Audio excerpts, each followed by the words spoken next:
Thank you all for coming tonight, and thanks to the Dallas Architecture Forum and Nate for a wonderful introduction to Dallas. We were chauffeured around by Nate to every quadrant of Dallas yesterday, and it was an enormously impressive spectrum of the work, the skyscrapers of downtown, but the expansive development, which is really extraordinary to see how much is happening in the city. And we spent Sunday in Fort Worth looking at your museums, or Fort Worth's museums, and I'm enormously impressed as someone who started a museum herself, but on a very tiny scale. I'll show you a picture at the very end.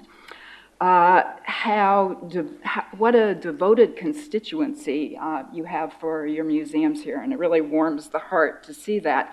Also, the ambition of this show, the Cult of the Machine, is, which I was able just to see this afternoon, is really just an extraordinarily gorgeous show. And the installation, the scholarship, of course, is great, but to see the installation in these galleries, I think, is particularly rewarding. I'm not sure how many of you have had the chance to spend time there, but the installation in the dark rooms, the change from dark to light, the incorporating films along with the scale of the presentation, I have to praise in particular because we seem to be in a resurgence of interest of machine age architecture and American modernism, early American modernism. I was fortunate this summer to go down to the Philadelphia Museum of Art and see the American Modernism show there. And it's much more of an eclectic kind of embrace of the same period in American art, and looking across the arts. But I have to praise the Dallas Museum of Art for the installation here, which I think is exceptionally focused and just so beautiful. So I also want to put this lecture and this exhibition in the context of exhibitions through history. And in order to do that, I have to recall a show now from 1983, 86, so 32 years ago, that when I was a young graduate student, I reviewed this catalog and this exhibition at the Brooklyn Museum, The Machine Age in America. And the periodization is interesting, 1918 to 41, which is different than the Cult of the Machine, and I think it's worth mentioning. I have a whole lot of topics I want to talk to you about, and so I'm kind of going to flit around, but sort of cover many, many things, but I hope weave them together in some kind of overview. And the overview about the machine age architecture is one of the themes, and what is the machine age architecture or machine age modernism, and when is it, and precisely that periodization, which I think is interesting. But I think I've come to the age where you keep explaining to people, as I already did several people I met tonight, that this happened to me 30 years ago, and that's, I know, really disconcerting for people who are 30. Yet I have to keep mentioning it, but I don't feel like I've changed much from those first years. So the fact that I'm revisiting something that I did more than 30 years ago in the earliest kind of phases of my scholarship is a bit of a walk down memory lane, and I've resurrected some of the slides from that first experience tonight, and frankly I haven't changed my mind about this for as much more work as I have done in all these years. So I want to reflect and bracket on these 1980s shows, because there were more shows that examined in this last, or maybe first generation of rethinking what is and redefining what is American modern. One of the exhibitions and this catalog, which is in the exhibition, the Machine Age exhibition, those specific words of 1927, came to New York with a combination of European modernist art and visual arts, but also machines themselves, which were incorporated in this kind of almost art fair that also brought architecture into the mix. And this particular, I chose this slide in order to compare to the Lewandowski, which opens your exhibition, just simply for the motifs and the forms.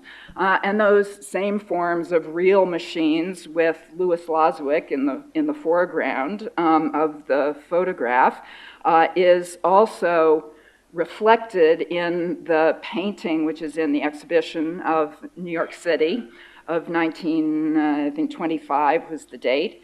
And to show you, I'll go through my slides rather quickly, and I'm from New York, so I talk fast. The cover by Loswick of a book that I'll talk about again, and an author that I will mention, Sheldon Chaney, who wrote The New World Architecture in 1930, and we'll see some of the open plates of that.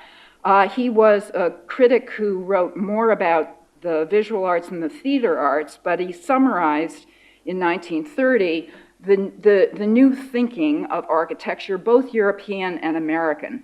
And he was talking about the new world architecture, what was happening around the world, which of course was modernism, modern architecture. And we're going to explore some of the narratives of modernism in this talk. Two works by John Storrs, which are in the exhibition, and the one on the left, which is glittery, is called New York, and the one on the right, I think, is called Architectural Form, if that's its real title, both of the mid-1920s. And we'll talk more about dates as we look at some of the specific examples of the earliest forms of American modernism in skyscrapers.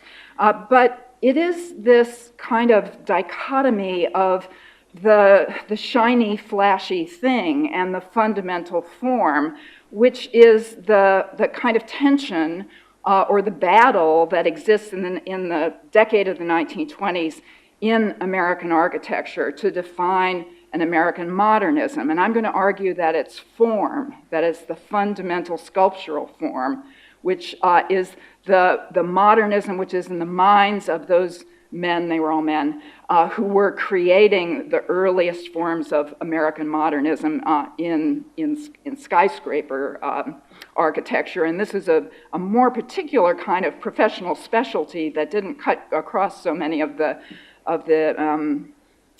other kind of genres or typologies of American architecture. The people who made skyscrapers kind of specialized in that, and they're not necessarily well known, but you'll see the work of some of the famous ones. I think the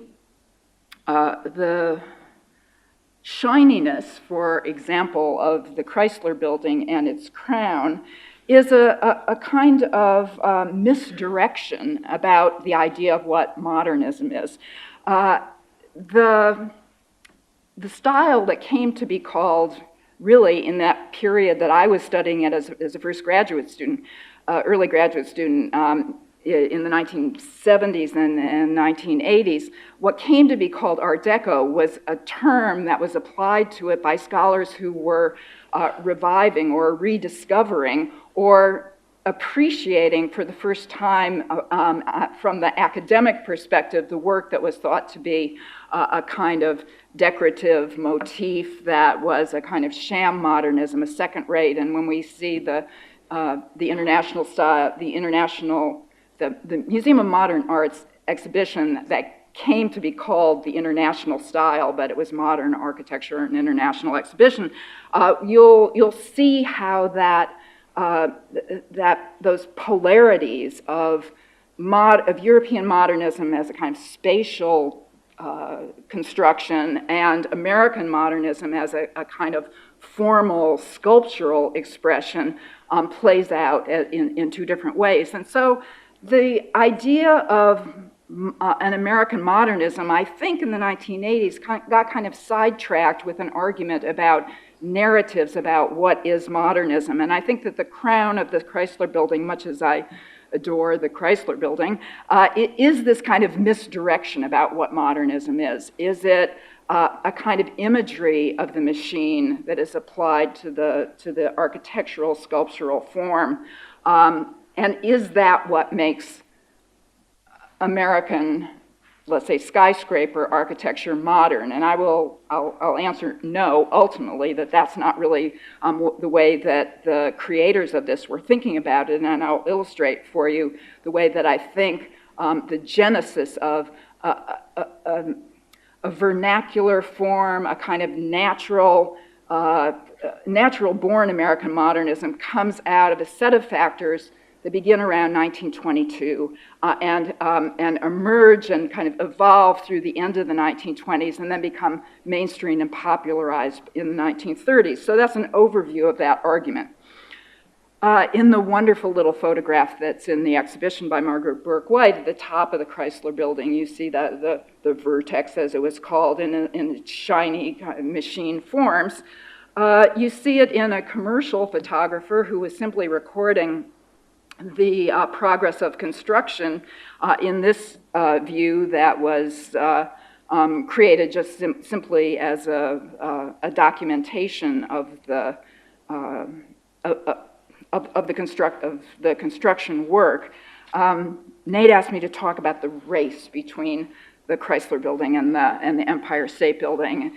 And I kind of declined. I said, well, I don't really believe in that so much. But it's a complicated argument, but I'm showing you the tops of both. And for Nate, I'm going to refer to the competition for the world's tallest building, which is the thing that got all of the publicity in subsequent documentaries, even if not so much at the time in the 1930s.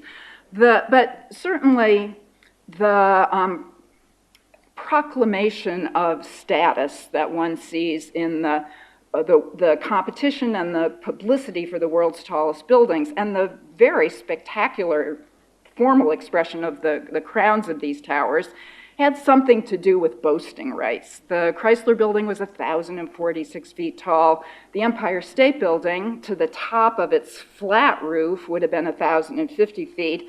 And then for good measure, they added 200-foot mooring mast in stainless steel that you can see from the top looking down, and you can see in the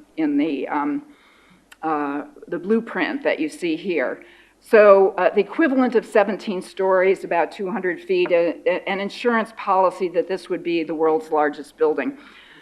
So the bragging rights went to the Empire State, but if you look at it from the point of view of an architect or an owner who was creating that space, the Empire State Building was twice the size of the Chrysler Building, which was 900,000 square feet, and the Empire State Building was over 2 million square feet. So it took the materials of two Chrysler buildings in order to make one Empire State Building. So it was another order of magnitude larger in every way.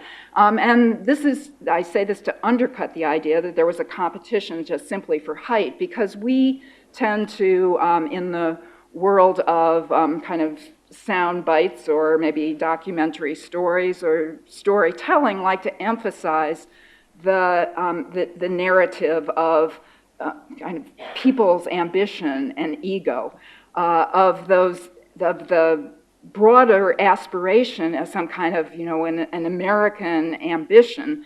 And that's not really the way that I deal with the skyscraper. You heard the title of my book, Form Follows Finance. It's not quite so green accountant's shade as that. It has a broader sweep. But skyscrapers are, as Cass Gilbert said, a machine to make the land pay. They're about economics. When you're engineering, and when you're designing and engineering and developing a skyscraper, the idea of its height is less important than the idea of the area that is going to be rented out on the multiple floors. And so another aspect of kind of the misdirection of the history of architecture that you see in many of the ways that those stories are recounted is the emphasis on the kind of titillating stories, the personality conflicts. But skyscrapers are really about shapes and size and area, and I want to show you that kind of evolution and how it fit into the demands of the city, the demands of modern life, the conditions of the present and the problem solving that these architects were trying to do at the time. And that is a very different reaction to modernism than Sheeler or Alt or O'Keeffe or any of the modernists who were more introspective as well as connected or reflective of larger movements within the kind of polemic of modernism that existed as Cubism or Precisionism or any of the isms that begin to assert themselves at the time. So looking at architecture, which gets too short a shrift in the story of American modernism, hard to illustrate in exhibitions. I certainly agree that it's a challenge since I try to do it a lot. But how do we look at these things? This just happens to be a page from a notebook that the Skyscraper Museum was actually bestowed upon us by one of the relatives of the Sterrett brothers in Eakin were the builders of the Empire State Building, and they documented the progress of the work in a similar but different way than Louis Hine did when he was hired by Al Smith and the owners of the Empire State Building in order to document the kind of heroic work of the construction workers, and indeed Hine put those together in a famous series. They were used as publicity in newspapers, but Hine collected them in men at work. And so this is just to emphasize again the kind of the hard steel, the simple tectonic of those buildings, in order to get that out of the way, in order just to talk about what I think is the fundamental urge behind the architecture of this era of the 1920s and then the mainstream modernism that comes after, which is the expression of a kind of sculptural form. And you see that paramount in the 30 was the RCA building, now called 30 Rockefeller Center, the centerpiece tower of Rockefeller Center three-block complex. See it in a couple of different images. And it looks a lot like a John Storrs sculpture there, doesn't it? Standing before it collects the assembly of other investments that helped to make Rockefeller Center the successful complex, the phenomenally successful complex, the center of the city, in fact, the city of New York, the island of Manhattan, around Christmas time when the Christmas tree is there and everybody congregates and the streets, 6th Avenue, 5th Avenue are closed off because there's so many people flocking to Rockefeller Center because it has defined the center of the city, it's defined Christmas. But it wasn't really successful that much at the time that it was built. And we're going to turn back to it with the architects who designed it as a kind of statement about what the modern architecture in the modern city would be after we turn back now to the early 1920s in order to look for what and when did modern architecture come or kind of emerge, really, rather than evolve, emerge from the conditions of the American city. And my argument is that is kind of summarized in this set of renderings that were created by the delineator Hugh Ferris, trained as an architect but never practiced building a building.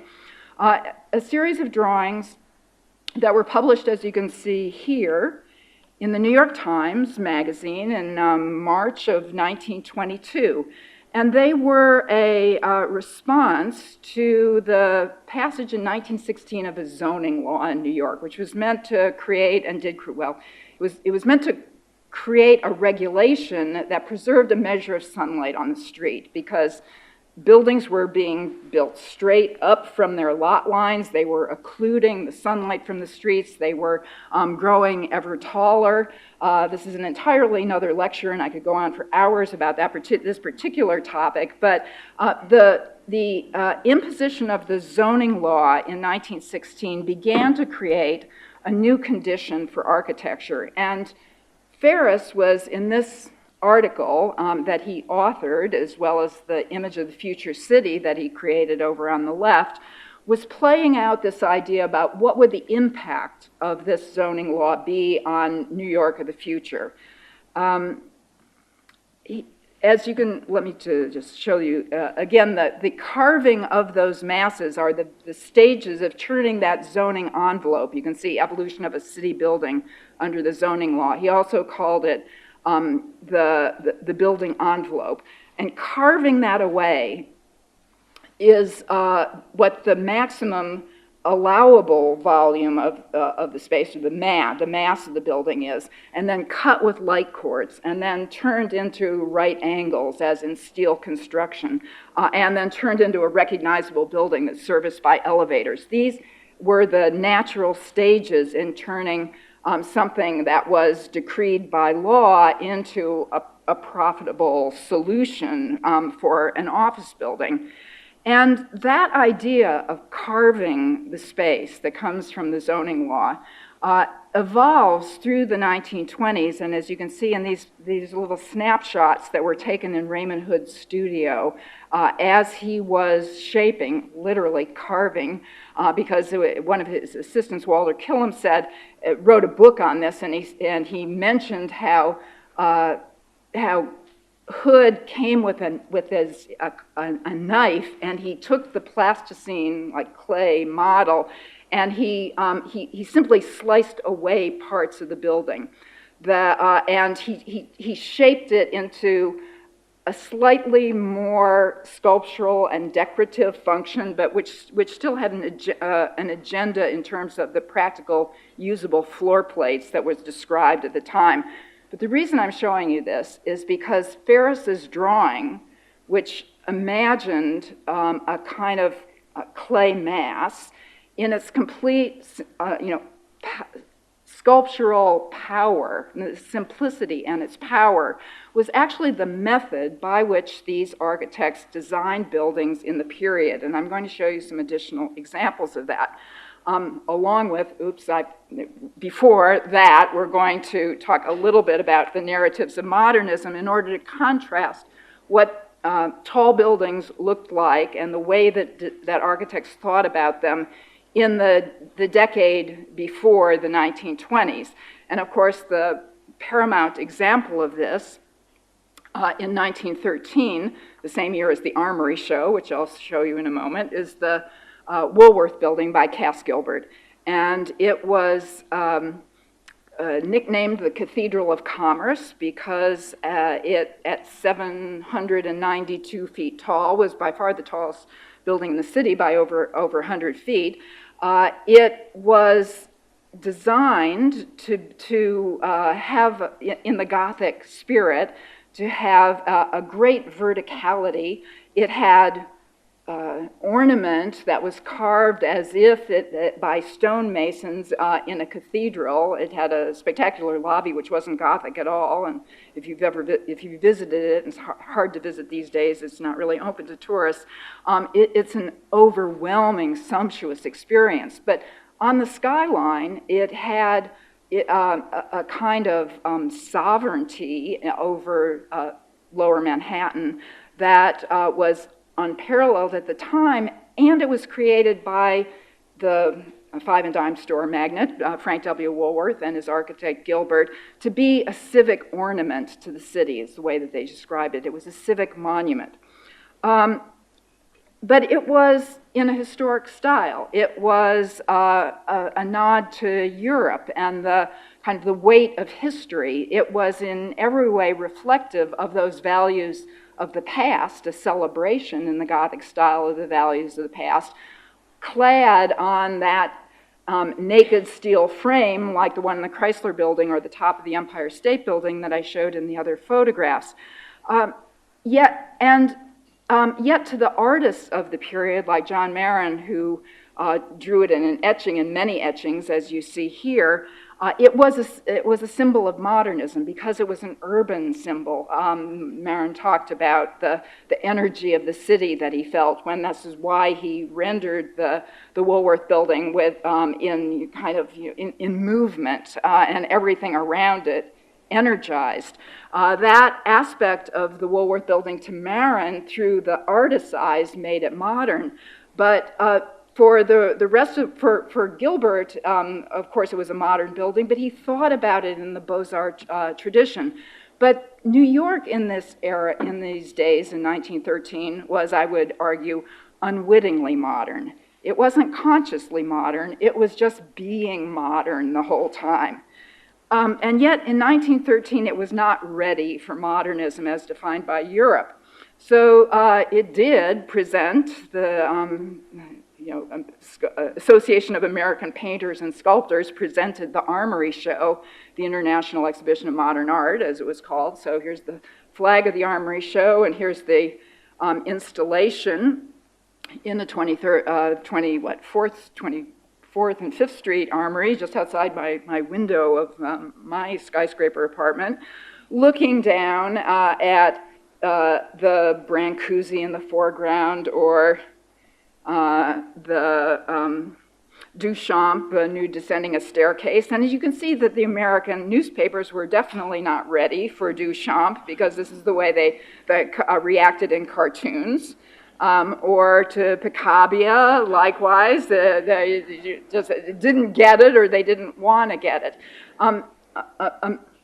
And this exhibition takes, mentions the Armory Show, of course, but takes kind of post-World War I as the starting point for the cult of the machine, maybe pushes a little back a little bit farther. But I think, from my perspective for architecture, New York is not ready for modernism in 1913, and it really only be in the very early 1920s that the seeds begin to develop in the mind and then in the architecture of New York architects. So one of the ways to see that neither New York nor Chicago were ready for modern architecture is the famous international competition for the new headquarters for the Chicago Tribune building, which was the competition was held in 1922. And there are the framed drawings for submission, over 100 of them, 178 or something, and shown in display in the same way that the École des Beaux-Arts would present the competition at the end of the at the end of the study period, and the competition, the charrette, and then the salon. You see the winner by Raymond Hood. I think most people argue that Raymond Hood is the principal designer, but John Mead Howells and Raymond Hood together in combination came up with their own version of a Gothic tower. Hood wrote about it later in the context of his work, and I'm going to focus more on Hood than any other architect of the period. And although he only did 5 skyscrapers, his evolution across those buildings is a very clear progression towards an abstraction of modernism. And I'll show you some of the other examples. This one became the most famous as architects and critics of the period, and then scholars began to write about appreciating a direction that might lead American architecture out of its attachment to historical styles and towards a new kind of style, which was A-style or non-historicist. And this was the competition entry by Eliel Saarinen, and much celebrated, but later scholars, and especially Siegfried Gideon and others after World War II, appreciated the statement about the future that was represented in this competition entry, which was by Walter Gropius, who was then at the Bauhaus. So this expression of kind of steel and glass with the Chicago window and those projecting balconies was laughable from the perspective of many of the critics of the time, but paid off post-war as a kind of moral victory about the direction that American modernism ultimately would take.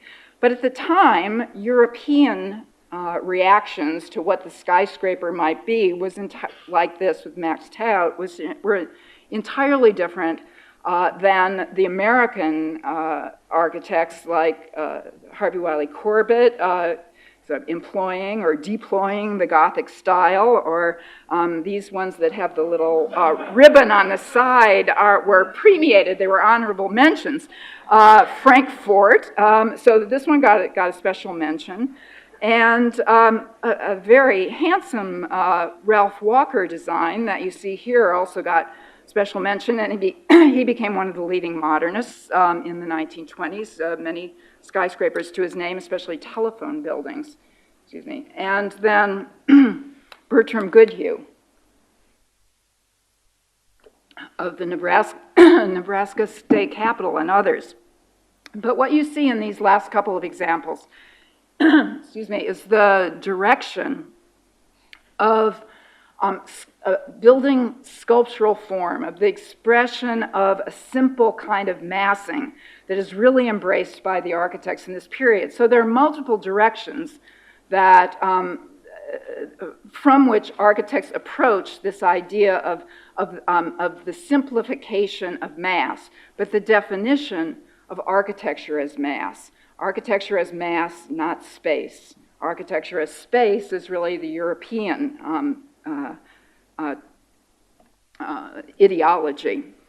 So to see Raymond Hood in the next of the skyscrapers, the first one he builds in New York, the American Radiator building that you see here in clay and plaster, you see a building being carved, emerging from a solid. You see it at night in a photograph across Bryant Park, and you see it in Georgia O'Keeffe's painting that celebrates its night view and its New Yorkness. I'm going to quickly go on to some of the other influences on the architects in this period, because certainly the most important was the École des Beaux-Arts.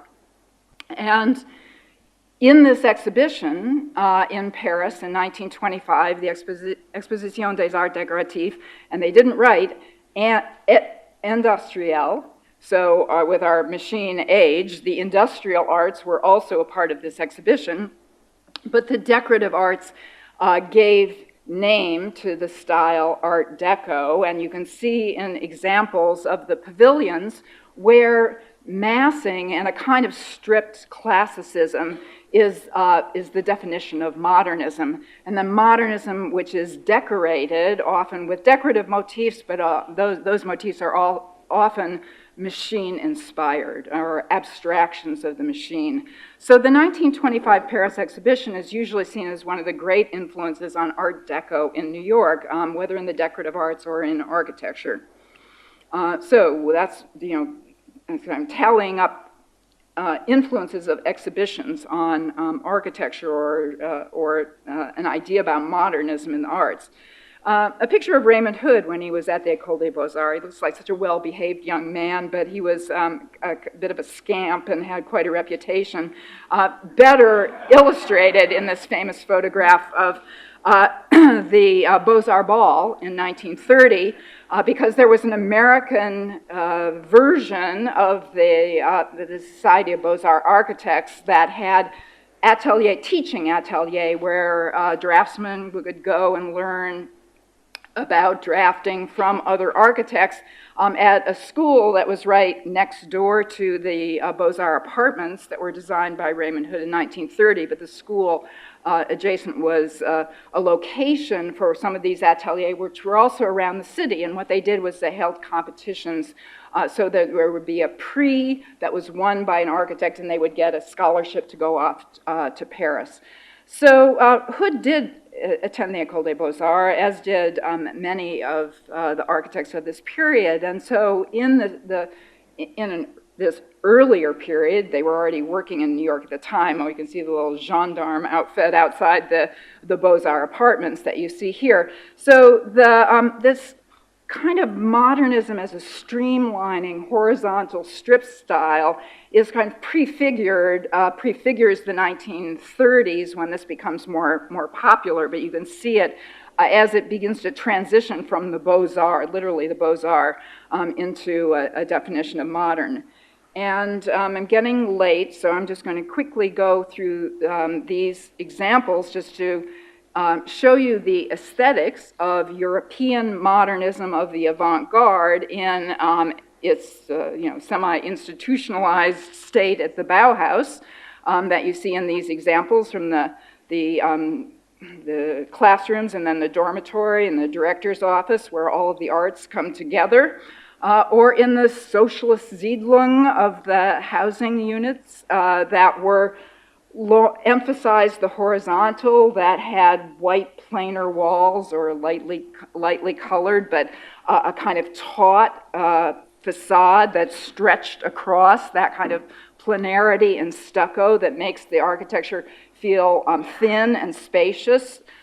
In the, literally, he called it the machine for living in, the houses that were designed by Le Corbusier and Charles-Édouard Jeanneret, but known as Le Corbusier, who wrote Towards a New Architecture in 1923, was translated and read by New York architects in English from about 1927, but in this is a 29, the famous Villa Savoye, but it is probably the best example of the ribbon windows, that kind of machine aesthetic that ultimately in the 1930s triumphed as the definition of an avant-garde modernism and then as an international style. And here in 1929, the Museum of Modern Art was established. So these earlier exhibitions that we have looked at and look at again preceded the creation of the Museum of Modern Art. And here you see the first architecture exhibition from 1930, and then 1932, the book on the international style, or Introduction to International Modern Architecture. The work of Le Corbusier in the Cheney book, the Sheldon Cheney book, The New World Architecture, which I'm going to speed past right now, because another one of the pages of the New World Architecture returns to what is, I think, this kind of indigenous American expression of modernism in the drawings of Hugh Ferris. And we're seeing two pages put together here. One is the sculpted forms. He called it crude clay for architects. And in those urban, condensed urban forms, and like the Precisionists, unpopulated urban scenes, or in the city, here, the city as an architecture, life as art, the city of the future. And Ferris published in 1929 the book called The Metropolis of Tomorrow. Here he is drawing some of the renderings that were included in that book, in exhibitions and in that book.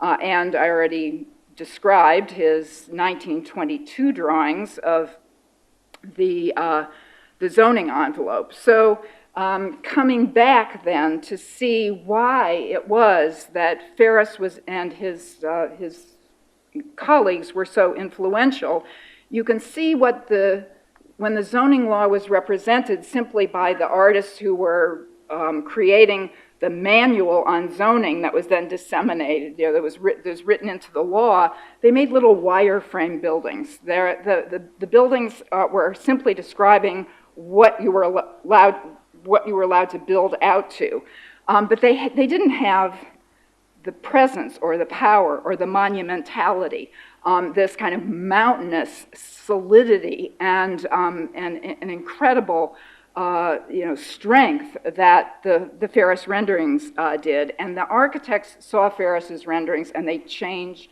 their architecture at the same time, and some of them even mentioned Ferris by name in these drawings and the power that they had. They were widely published, they were exhibited, they were shown in shows across, in cities across America.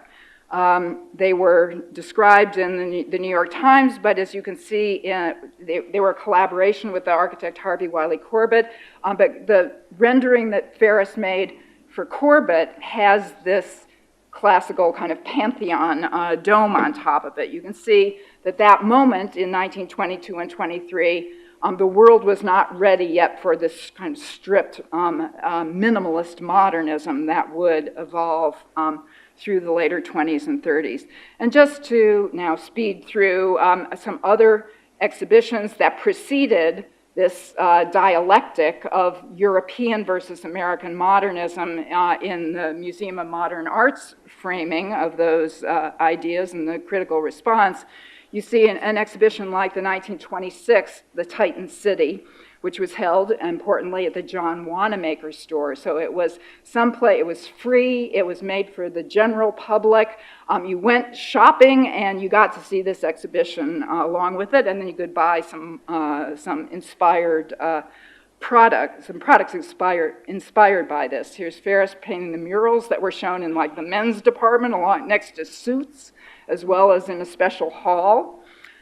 And 1 year later, we returned to this cover of the Machines exhibition that was mounted to include architecture, engineering, as you can see, industrial arts, and also modern art. So here, architecture is actually entering the arena of modernism in 1927. And you can see that a glass skyscraper designed by Hugh Ferris will be a sensational feature of this exhibition. And I went the wrong way. It probably looked a lot like this. We don't know exactly what it was, but in the Metropolis of Tomorrow and in this gorgeous large rendering that's in the collection of Avery Library at Columbia, the building he called Philosophy was to be a glass building. There was no technology for glass buildings of this size at the time, but they dreamed of it. Hood dreamed of it, and he asked Ferris to do renderings for articles that he wrote, like on bridge buildings, and this prediction that New York's skyline would climb much higher. This was in Vanity Fair in the later 20s with a Ferris urban scene that shows highways below filled with cars and multiple levels of traffic, as well as terrace penthouses that overlook the Metropolis. And those ideas of a future city of skyscrapers actually met reality in a real commission from 1929, and that was Rockefeller Center. And here we have over on the gray-haired and the glasses is Harvey Wally Corbett, the aforementioned guy with this crew cut. Sitting in more the middle is Raymond Hood. There were the associated architects of Rockefeller Center, and there's some other guys involved in this particular image. And they worked together on this complex that you'll see in a few different images.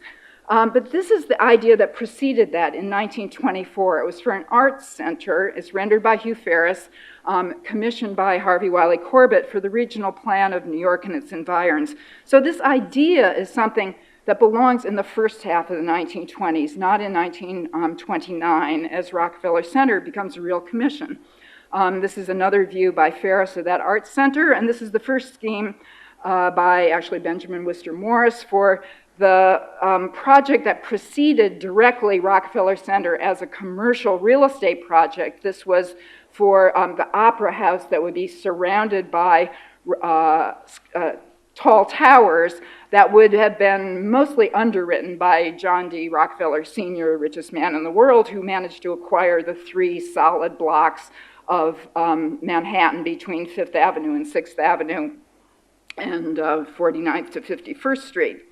Rockefeller Center is this kind of really utopian urban development. To see it in its clay, again, the carved clay of the model that created centerpiece buildings along with a kind of suite, an ensemble of surrounding buildings, and as you can see, gardens on the rooftops. An ideal scheme, there's Ferris, and with the true modernist, Wally Harrison, right behind him. The Hanging Gardens of New York, again, from the, promoted in the New York Times to the masses, because this really was a vision of the future, and the future would be, by definition, modern.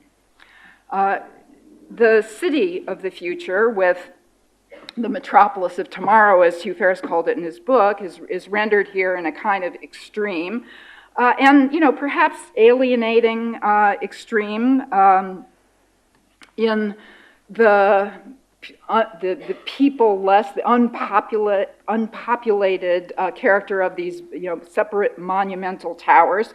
They are an expression, I think, of the late 1920s, of the stock market boom, the tremendous ebullience of the economy at that time, right before the crash, and things would change dramatically after that. There were others involved. Francisco Mujica, the 100-story city in the neo-American style, as it was called, or the Fox movie, Just Imagine, in 1930, drew on Ferris and the imagery.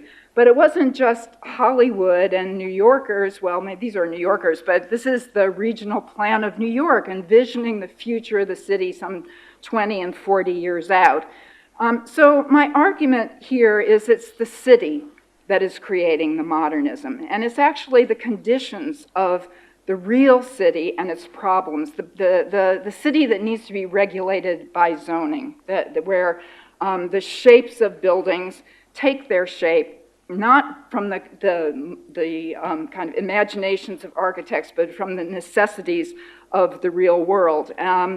That expression into the future city is something that comes after in the imagination of people like Ferris, but it's an extreme that I think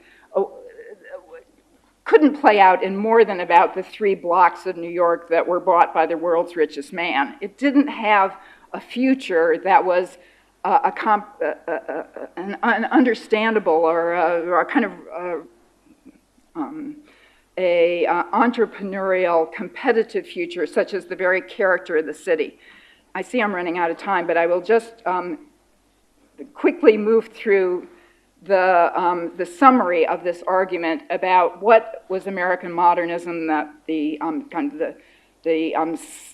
iconic staff and slab of the RCA building versus what became the international style modernism that triumphed after World War II, and it's predicted in the PSFS building, the Philadelphia Savings Fund Society, Lascazes House skyscraper of 1930.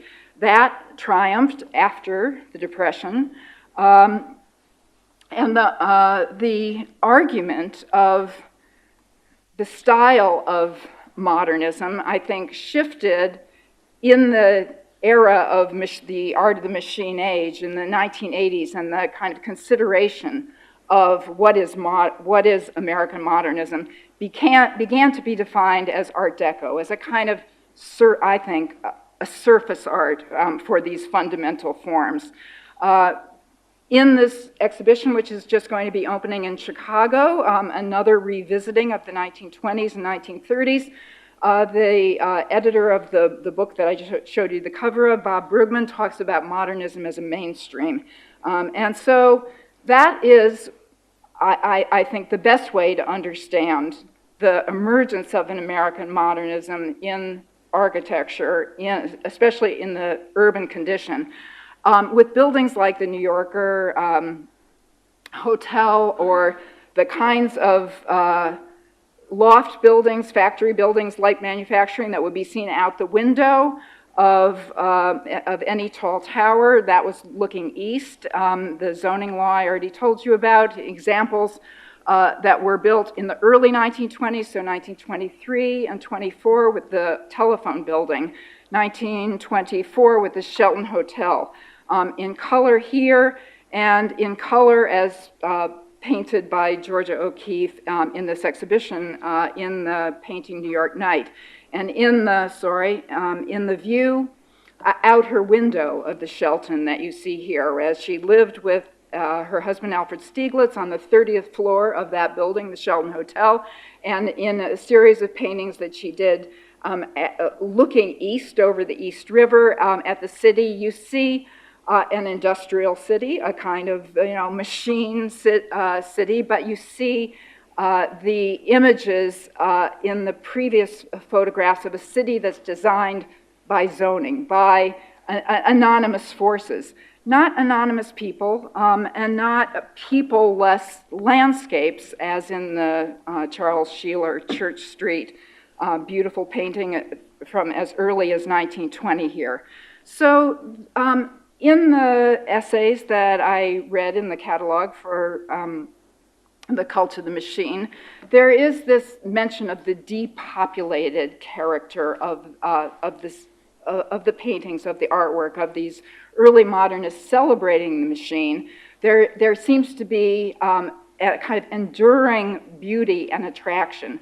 And I think the word timelessness was used. And if we think about the timelessness of how those paintings have been appreciated from their own time, when they were, I think, individual expressions as well as a kind of collective reaction, but something that was constructed in the world by individual artists. I think you see a different kind of modernism than you see in the architecture of the era, which is constructed by the forces of the city, the forces of society, of socialization, of regulation. So that the fact that they don't have people in them telling their stories, I think, is not so important, and it is not a rejection of society. I see what time it is, and so I know that I don't have time to read the little ripped from the headlines piece of Jill Lepore that I pulled out of the New York Times Sunday Review just a week ago, but reflecting on this idea of the influence of the machine on the society.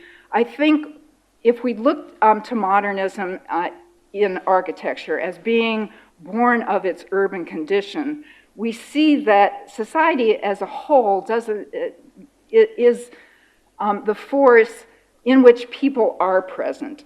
So that American modernism is a reaction like this. 42nd Street near Grand Central, with the Chrysler Building up, across to the east, and the Lincoln Building and the Left Court Building, and all those entrepreneurs who built their towers and put their names on them and competed with each other.